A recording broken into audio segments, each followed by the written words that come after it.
In an unprecedented move, Prince Harry has fired scorching criticisms at the iconic animated comedy South Park after its latest episode, titled The Worldwide Privacy Rower, depicted the Duke of Sussex as a ginger-haired award show panhandler desperately chasing accolades. The scathing 22-minute satire, which aired Wednesday night on Comedy Central, pulled no punches in lampooning Harry and wife Meghan Markle as heartless celebrity hustlers constantly decrying a complete lack of privacy to the media, all while shamelessly leveraging public platforms to market themselves as progressive icons worthy of major prize recognition. "Oh man, this just got real," opened the episode centered around the long-running kids' crudely animated alter egos preparing for an ostentatious Oscar-style awards show called The Worldwide Privacy Tour.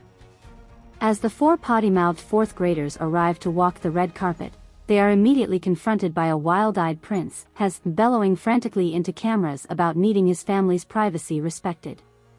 The red-headed, freckled character, who is visually ginger kid spitting image with monogram driving hat included, gripes non-stop about being victimized by intrusive media smear campaigns despite his own constant self-promotion tour flogging privacy. At one point, the fictional Harry even publicly references his real-life defamation case against British tabloids, bemoaning how he took a real privacy battering over those call logs. Perhaps most brazenly, the episode depicts the animated Duke proudly procuring his Social Success Warrior award from organizers following an unctuous acceptance speech championing himself for bearing the most flesh for the privacy cause. To celebrate, his libidinous wife, Megxie, plants an overtly pornographic kiss comprised of multiple sloshing tongue gestures onto Haz's mouth as photographers flashes freckle their entwined forms. "Moi, you earned every inch of this full-body Bernardville, ginger gamey cunt," she coos salaciously while glibly brandishing the couple's Technicolor privacy statue high above. "Those hungry privacy wolves will be lapping out of our door tonight." But just as Harry and Megxie prepare to depart for apparent awards show debauchery, their prurient celebration is interrupted by the children protagonists loudly berating them for being terrible role models leveraging privacy for publicity while hoarding all the good causes to themselves. "You make a big whiny deal about craving privacy, then turn around and go rubbing your sex-crazed trophy-kissing right in our faces," sneers animated Cartman. "You're the biggest privacy hypocrites out there, you ginger monster." While the enraged animation Duke attempts to attack him physically in response, Butters chimes in with perhaps the episode's most cutting denunciation suggesting an ulterior motive, that Harry wants to keep chasing adulation from the worldwide privacy rower so he can endlessly promote his family's anodyne media brand rather than recede from public life as his privacy demands request. "If you two sickos really cared about privacy, you take your yucky award and go live out your sham marriage without bugging anyone to suck your sycophantic hot privates anymore."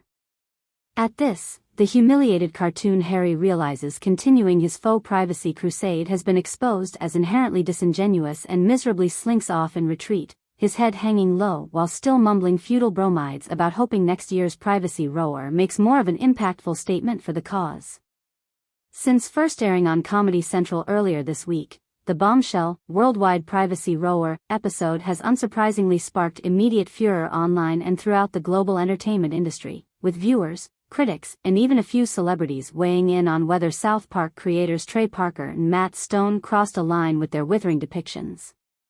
Not surprisingly, perhaps, the harshest real-world criticism has stemmed directly from Prince Harry himself, who reportedly flew into an utopian level of infuriation after viewing the incredibly graphic satire aimed squarely at him and the former Suits actress.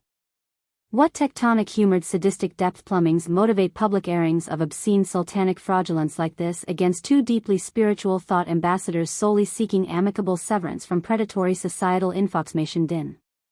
Harry lamented in an official statement decrying the South Park skewering. "Do these random calumnies scrying lackwits fancy reaping more bereaved ancestral remedy?" According to multiple palace insiders, the incensed 38-year-old Duke has even gone so far as to consult libel and defamation attorneys about potentially pursuing legal action over the clearly defamatory harrying falsehoods and plastic distortional cyberbashings showcased throughout the parody. However, despite suggestions from some quarters that Harry's outrage marks an embarrassing overreaction to obvious satirical criticism, other royal experts contend that Parker and Stone may have crossed into unethical, even dangerous territory with their unrelentingly crude and sexually explicit characterizations. One can certainly debate whether Meghan and Prince Harry leave themselves open for parody by consistently pursuing publicity while railing against media invasions of privacy, says veteran royal analyst Camilla Tominey. But the South Park lashing vastly exceeded all reasonable taste boundaries with its blatant pornographic referencing and just disgustingly vulgar ad hominem attacks clearly intended to provoke outrage. She continues, Harry has endured unimaginable tragedies and mental health challenges in his life already without having to now contend with such repulsively vivid slander of this magnitude. A faux awards show concept alone would have sufficed, but overtly painting the Duchess and Duke as publicity-crazed sex maniacs wallowing in depravity crosses a bedrock ethical line in my estimation. Others, however, argue that Harry has no one to blame but himself for setting the stage for satirist scorn by so relentlessly courting media spotlights and trendy causes for his burgeoning Markle corporate brand while claiming a perpetual lack of privacy.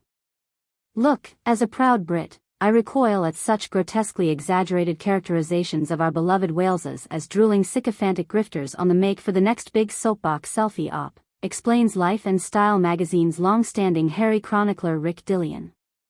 But at a certain point, one can only experience so many Streisand effects from all the hyperbolized decrial crescendos about being suppressed by privacy smears before parodists' hands get forced. Dillian concludes, if the prince had truly desired less focus and publicity, perhaps committing to a vow of dignified silence until legal proceedings against the tabloids concluded would have exposed less surface area for South Park missiles to target. Alas, it seems like more privacy poker chips got shoved onto the very table he wished cleared.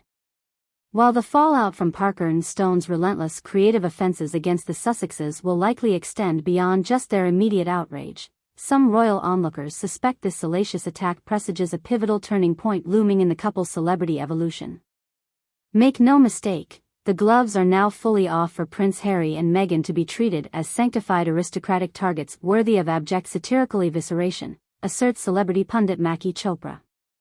This establishes them as certifiable A-listers in the American popular culture zeitgeist for better or worse.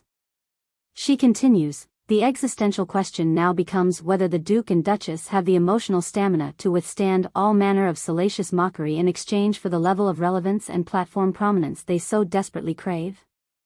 Or was the worldwide privacy rower just the first stop on a brutal celebrity-suffering train neither will be able to afford getting off going forward? Only time will tell whether Harry and his wife ultimately prove resilient against South Park's bold declaration that their self-marketing pursuits qualify as high-profile enough to suffer Hollywood-scale humiliations. But one thing seems certain, Trey Parker and Matt Stone have firmly established that no level of aristocratic chutzpah nor stated identification as trauma-impacted peacemakers inoculates any public figure from their searing satirical flames.